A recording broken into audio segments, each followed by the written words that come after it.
Os palmeirenses enlouqueceram comigo, mas fala aí. Pode enlouquecer à vontade. A gente não vai deixar de falar o que pensa por conta de milícia digital de camisa nenhuma. Pode ser verde, preto e vermelha, preto e branco, a cor que for. Se dane. A questão é o seguinte, não houve pisão, houve um contato da sola da chuteira com a lateral da chuteira do Estevão, de fato. Mas aí, eu vou até pegar o nome do campeoníssimo aqui, porque ele é pouco conhecido. Gilberto Rodrigues Castro Júnior, de Pernambuco, árbitro de vídeo, chamou o Daronco embarcou na onda. Não houve nada, gente. Não houve nada. O Palmeiras ia se classificar, o Ceará mal ameaçava, fez um gol bem anulado com o Paulo Henrique no primeiro tempo e nada mais. Tinha que vencer, não sabia como fazê-lo. O Palmeiras fatalmente se classificaria. Eu acho que não precisaria dessa ajuda. Não é isso que eu quero colocar em discussão, a vitória, a classificação do Palmeiras, que foi até por um placar muito grande pelo que foi o confronto em 2 jogos, né? O 4-0 agregado, achei o placar um pouco elástico demais, mas a classificação mais do que merecida, mais do que justa. Não é esse o ponto. O ponto que eu chamo a atenção é o vício do jogador que atua no Brasil, que isso, o Estevão vai ter que passar por um processo de reeducação rápido, porque ele vai para a Inglaterra e em poucos meses vai estar lá. Se ele for aproveitado pelo time inglês já no começo da próxima temporada, em agosto, ele tem que perder essa mania, porque lá eles são radicalmente contra esse tipo de comportamento. O jogador cai piscineiro, essa coisa de ficar se jogando. Agora aqui, esse, entre aspas, comportamento, né, ele compensa.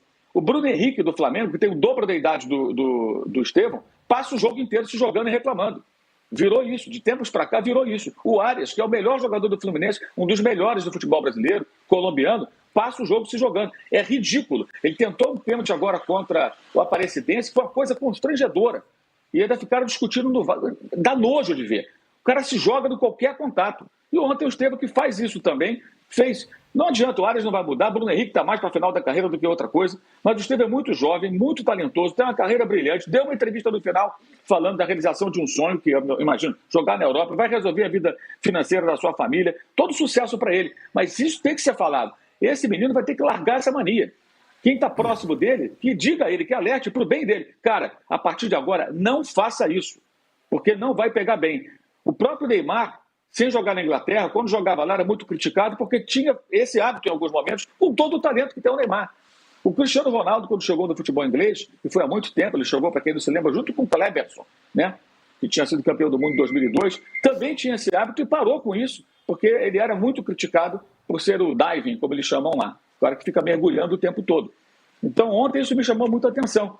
Como isso é tratado de forma natural, e as pessoas acham, o próprio Juca, que o Juca está totalmente contaminado há anos pelo pênalti brasileiro. Ele acha que tudo é pênalti. A gente discorda 1000%. Eu estou falando sério. Quase sempre eu não concordo com o Juca nas opiniões sobre pênalti, porque o Juca acha que tudo é pênalti. Tudo é pênalti. E não é pênalti. Futebol é outro jogo. Isso só tem no Brasil. É absurdo. É uma pena que ele tenha esse vício. Que largue o quanto antes e faça grande sucesso lá fora, porque isso não ajuda em nada. E o Palmeiras não precisava disso. O jogo, a classificação, não é isso que eu estou discutindo, e sim o futuro de um grande talento como ele, que tem esse hábito horroroso de ficar se jogando como todo mundo faz. A culpa é dele, é mais do sistema mesmo, é do ambiente. Porque os caras conseguem ver pênalti em tudo. Vocês viram lá que o pênalti absurdo marcado contra o Grêmio, os caras do Grêmio foram na CBF e falaram, o pênalti existiu, mas teve falta na Arboleda. Não aconteceu nada, nem falta nem pênalti. A própria CBF, ela chancela esse tipo de marcação absurda. Isso só acontece no Brasil. Só acontece no Brasil. Um cara como o Candansan, ele pode conhecer as regras, mas parece não conhecer a dinâmica do jogo. Então tem vários assim. E até o Daronco, você vê que é um árbitro de peso, literalmente, que ele é grandão, ele é um cara com nome, né? Diante de um árbitro de vídeo pouco conhecido, se curva praticamente a recomendação do VAR. Então, não tem saída. Isso faz muito mal a jovens como ele, especialmente jovem tão talentoso. Então, sinceramente, torço para que ele se livre disso o quanto antes. Dá uma exorcizada nessa coisa, bota isso para fora, né? E vai seguir seu caminho jogando bola, que ele joga pra caramba. E logo depois, o gol que ele marcou comprova a tese, né? É muito talento. E eu acho que lá ele vai ficar, de alguma maneira, vamos trabalhá-lo fisicamente, vai ficar mais forte.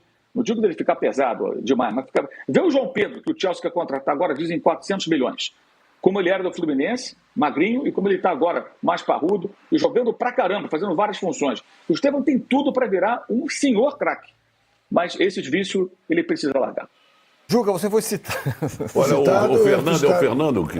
Não, hoje é vocês da imprensa que já apareceu aqui. Você da imprensa que acabou de chegar, tá subindo no elevador. Tá vindo aí. Deixa eu explicar a minha posição em relação. Primeiro, não acho o Estevão piscineiro. Acho que se não tivesse acontecido a falta, que a meu ver aconteceu, ele não teria como não cair, porque ele é acossado por dois jogadores, pelo zagueiro e pelo goleiro. Não tinha como ele não cair. E acho que foi pênalti, é um pisão claro no pé dele e ele cai. E a imediata reação dos jogadores do Palmeiras, inclusive, revela isso para mim com clareza. Agora, para explicar para o Mauro qual é a minha posição, e ele tem razão, quando diz que eu acho que quase tudo é pênalti. Partindo do pressuposto que falta dentro da área é pênalti, falta dentro da área é pênalti. Aquilo que se marca no meio de campo tem que se marcar dentro da área. Eu discordo deste conceito da regra. Eu gostaria que pênalti só fosse marcado em lance de perigo de gol. O jogador saindo da área, como a gente tem visto no caso do pênalti marcado no Luciano, de costas para o gol, se marcar um pênalti, eu acho que não é o espírito da regra. É a mesma questão do impedimento. Eu não teria dado o impedimento... A penalidade máxima. Isso, não teria dado o impedimento ontem do jogador do Ceará. Porque que vantagem ele levou? Não levou nenhuma. Mas diante do que está escrito, você não pode contrariar o que está escrito. Então é isso. Então, eu dou sempre o exemplo, e eu sei, eu adoro dar esse exemplo porque causa muita polêmica, do famoso pênalti do Gil no Ronaldo, num Cruzeiro e Corinthians. Isso. Que o Ronaldo foi deslocado no ar? Foi. Ah, bom, mas ali tinha perigo de gol? Não tinha. Então, agora, houve a falta? Houve. Pênalti pro Corinthians. Muito bem batido o gol do Corinthians. O Arnaldo está fazendo... O Arnaldo está virando Você não cambalhotas. Tá, o Arnaldo está enlouquecido porque ali. O Arnaldo é o defensor da pênalti. Não, eu Pênalti fora concordo. da área, dentro da área é eu outra coisa. Eu concordo com o Arnaldo em relação a isso. Quero ouvir o Arnaldo. Eu fala. acho que se houve falta no Luciano, era 2 lances. Nunca penalidade máxima. Quero ouvir o Arnaldo sobre a questão do pênalti detalhe. e sobre o Palmeiras, classificado, Arnaldo, por favor. Vamos lá, tem um detalhe que a gente não leva em consideração. Aliás, você achou que foi depois da pênalti? introdução Desculpa. do VAR, sobretudo. Não, eu não acho que foi pênalti, mas não foi o maior erro da história da arbitragem. Não foi o